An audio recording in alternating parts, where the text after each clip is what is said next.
भारत के इतिहास को देखें तो पन्ने भरे पड़े हैं वीर योद्धाओं और महान सम्राटों की कहानियों से, है ना।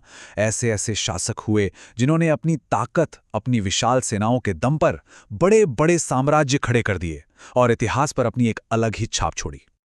लेकिन जरा सोचिए, क्या हो अगर इतिहास की सबसे बड़ी क्रांति तलवार या सेना से लड़ी ही ना गई हो, बल्कि सिर्फ और सिर्फ एक व्यक्ति के दिमाग से हुई हो।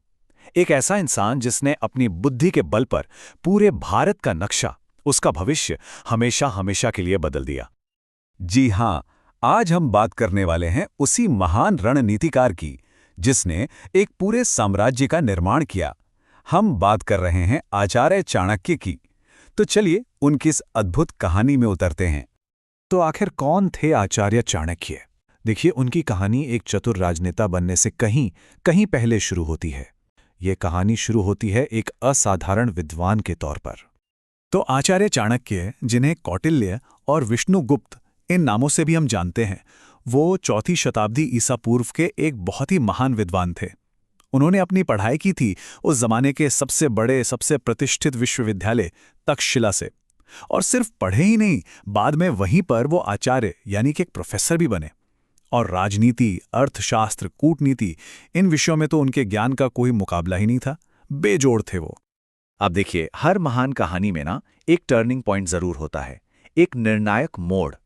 चाणक्य के जीवन में वो मोड़ था एक अपमान, एक ऐसी घटना जिसने उनके पूरे जीवन को एक नया मकसद, एक नया मिशन दे दिया।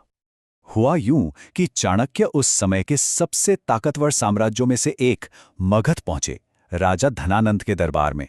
लेकिन वहां क्या हुआ? अहंकार में डूबे राजा धनानंद ने उन्हें सबके सामने भरी सभा में अपमानित कर दिया। और ये सिर्फ एक विद्वान का अपमान नहीं था, ये असल में ज्ञान का अपमान था। उस अपमान की आग में जलते हुए चाणक्य ने उसी दरबार में एक ऐसी प्रतिज्ञा ली जिसने इतिहास बदल दिया। कहते हैं, उन्होंने अपनी शिखा खोल दी और कसम खाई कि मैं इस नंदवंश का समूल नाश करके ही रहूंगा। ये सिर्फ कोई खोखली धमकी नहीं थी, ये एक अटूट संकल्प था। लेकिन समझने वाली बात यह है कि ये सिर्फ गुस्सा नहीं था। नहीं, ये एक बहुत बड़ी, बहुत सोची समझी योजना की शुरुआत थी। एक ऐसी योजना जो इतिहास को एक नया मोड़ देने वाली थी। उस एक अपमान ने एक पूरी क्रांति को जन्म दे दिया था। अब चाणक्य ये बात अच्छी तरह जानते थे कि इतना बड़ा लक्ष्य अकेले पूरा नहीं हो सकता। उन्हें एक योग्य नेता की जरूरत थी। और बस यहीं से उनकी वो महान खोज शुरू हुई। एक ऐसे चेहरे की तलाश जो उनके अखंड भारत के सपने का नेतृत्व कर सके।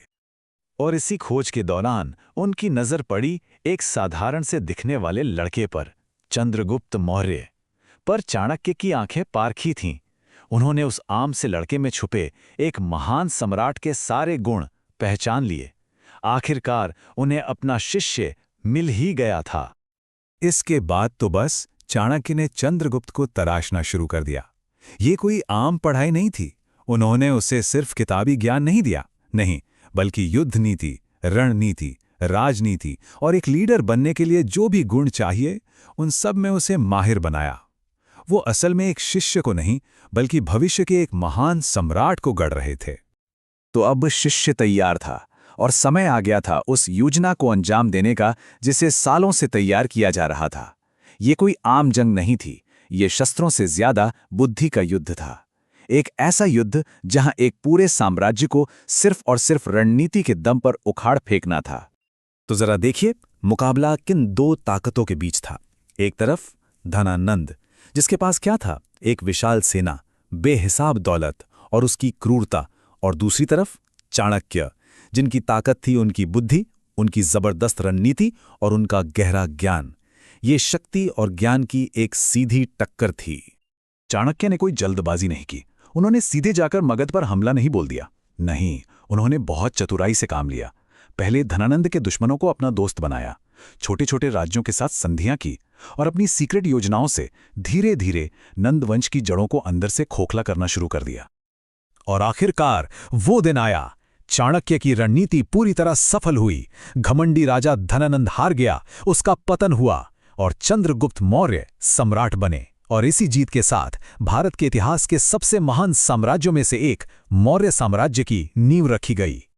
लेकिन देखिए, चाणक्य की कहानी सिर्फ एक साम्राज्य बनाने पर खत्म नहीं हो जाती। बिल्कुल नहीं।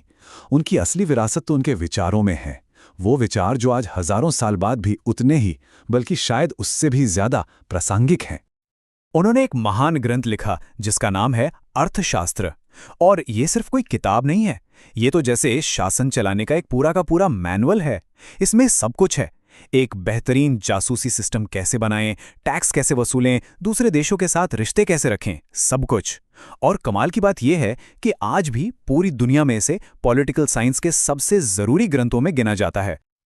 उनके सिद्धांत ना एकदम साफ और सीधे थे। वो मानते थे कि एक राजा का सबसे पहला, सबसे जरूरी काम है अपनी प्रजा की सुरक्षा और उनका भला करना। उनके लिए देश यानी राष्ट्र सबसे ऊपर था, सबसे बड़ा। और उनका यह भी मानना था कि एक इंसान की सबसे बड़ी ताकत कोई हथियार नहीं, बल्कि उसकी शिक्षा है। उनकी बहुत सी शिक्षाएं चाणक्य नीति के नाम से आज भी बहुत मशहूर हैं। जैसे वो कहते थे कि अपनी कमजोरियां कभी किसी के सामने जाहिर नहीं करनी चाहिए, या फिर ये कि शिक्षा ही सबसे अच्छी दोस्त है। छोटी छोटी बातें हैं लेकिन कितनी गहरी है ना। तो आखिर चाणक्य के जीवन से हमें क्या सीखने को मिलता है? सबसे बड़ी सीख तो यही है कि अगर इरादा पक्का हो और दिमाग सही जगह पर हो तो नामुमकिन को भी मुमकिन बनाया जा सकता है। सोचिए, एक अपमान ने उन्हें तोड़ा नहीं, बल्कि पहले से भी ज्यादा शक्तिशाली बना दिया। और यहां एक बहुत ही जरूरी बात है, उन्होंने खुद राजा बनकर इतिहास नहीं रचा, नहीं, बल्कि एक काबिल शिष्य को तैयार करके इतिहास बनाया। उनकी असली महानता एक शासक होने में नहीं, बल्कि एक महान गुरु होने में थी। और उनकी ये कहानी हमें एक बहुत बड़े सवाल के साथ छोड़ जाती है। सोचिएगा जरूर कि सबसे बड़ी शक्ति असल में है किसमें, हथियार में, या फिर उस शिक्षक में जो उस हथियार को चलाने वाले शासक का निर्माण करता है।